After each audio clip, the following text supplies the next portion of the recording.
Okay, gluten-free country sausage gravy, baby.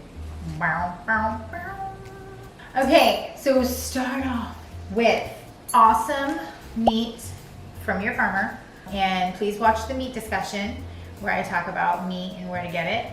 But this is from my farmer, and it is ground pork.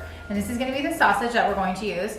I'm gonna show you guys how to season this up real quick. So what I'm doing is I'm just sticking it in the bowl here because I'm gonna infuse this meat with lots of spices, baby. So what do we have here? We have garlic, thyme, cumin,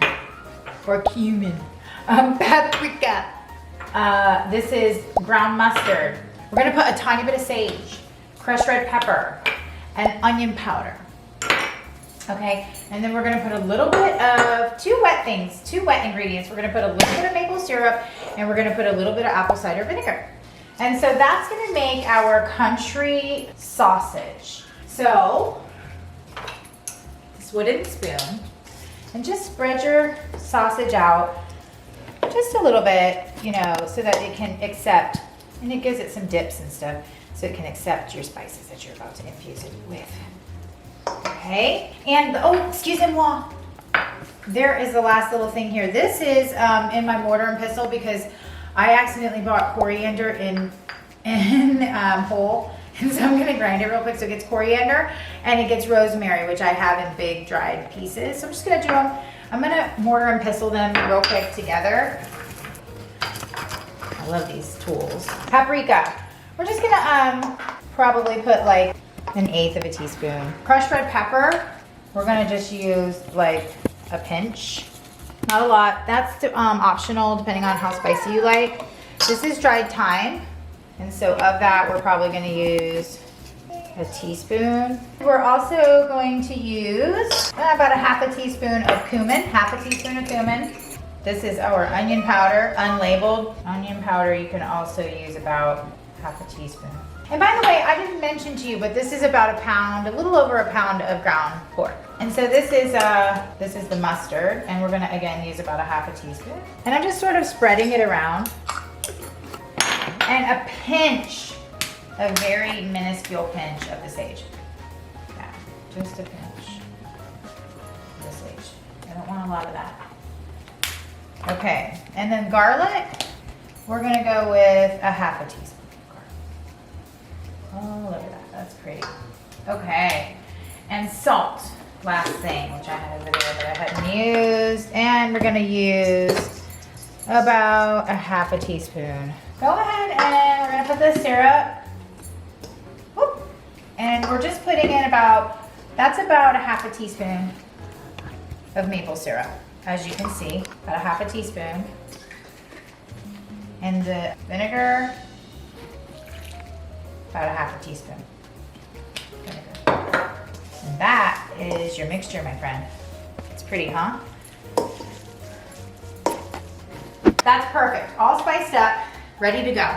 So what you're gonna do is we're gonna get this is gonna be your gravy pan, but we're also gonna brown the meat in this. So we're gonna get this on medium high so that we can brown this meat.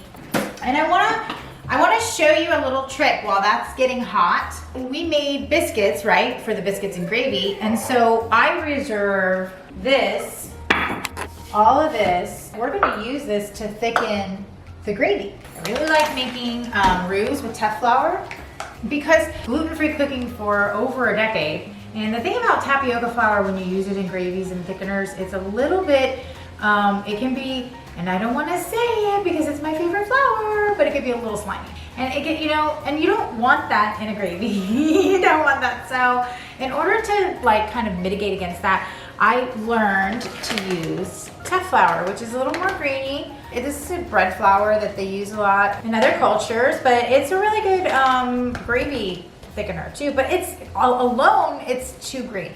But in conjunction with the tapioca, the combination of the two is great. So this is heating up.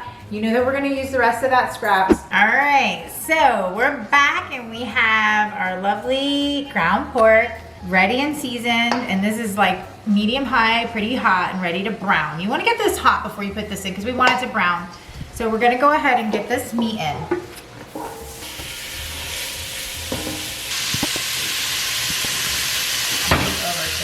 spatula. It smells so good. That's what I was gonna say. I'm gonna let the edges brown a little more, but the center looks really pretty.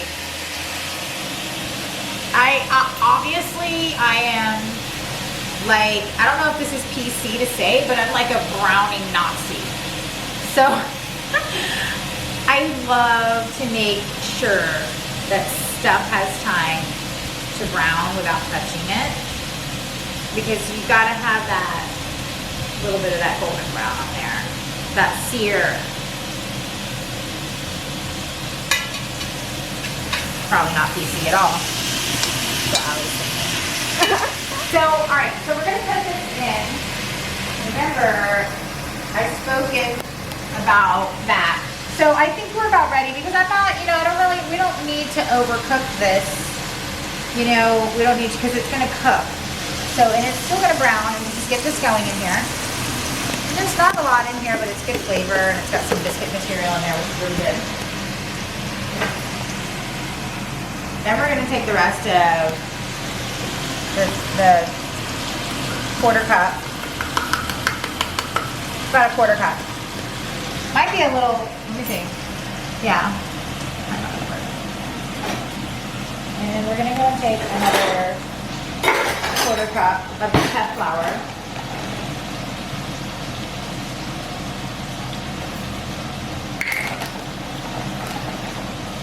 Okay. And that's nice, very, very nice. And we season this meat really good, but I'm gonna give it just a little more salt, because for the milk, so probably another half a teaspoon. So I would say all in all, you're gonna want, you know, a whole teaspoon of salt in this recipe. And you might add a little more to taste. And then I'm gonna go in also now at this point with the pepper. You need black pepper for the gravy. Okay, and we're gonna go in with about a half a teaspoon of pepper, black pepper. All right, so now it's nice and brown, and this looks really, really good. So I don't know if you can see this, but we're just gonna kind of stir that around and get it happy. And we can turn this down to medium low, because we're gonna hit this with the milk. Okay, we have a really good biscuit and gravy mixture coming in. Okay, so that's your roux. Now I'm gonna do a dairy-free variation of this recipe for y'all dairy-free people out there. I feel ya. But today we're gonna use raw milk, because although it used to be 100% dairy-free, now I understand about, you know, the benefits of the raw milk, and I've done a lot of research of it. You can watch our milk discussion on that if you're interested, please. But anyhow, so today we're going to use our farm fresh raw milk. And we're going to use 4 cups in this recipe. We're going to start off with 4 cups, but we're going to introduce it very, very slowly. You're going to need to get yourself a wire whisk for this. For those of you who don't have one of these are fantastic. This is a gravy whisk.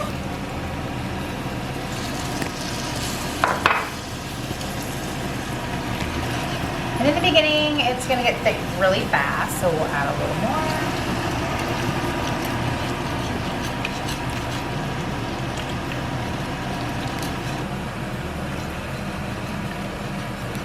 And as soon as you have some bubbles, go in with a little bit more.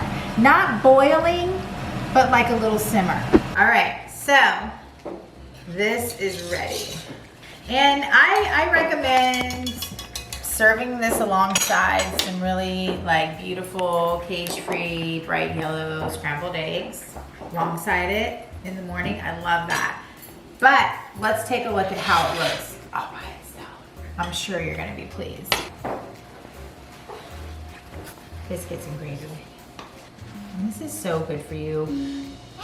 And if you like it thicker, you could take it off the heat. I like my gravy like this.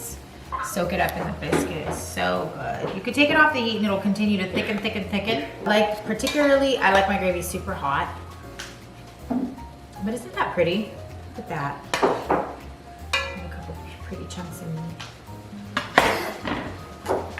We're gonna take a bite of this delicious biscuits and gravy. Mmm. Wow. Emma, I wanna get your opinion. Turn your face off for the camera. Oh, my hand! Get it in your face! So, try them out. Gluten-free biscuits. Gluten-free biscuits and country gravy. And please like it, subscribe, receive post notifications. So like, subscribe, comment, and I'll see you guys next time.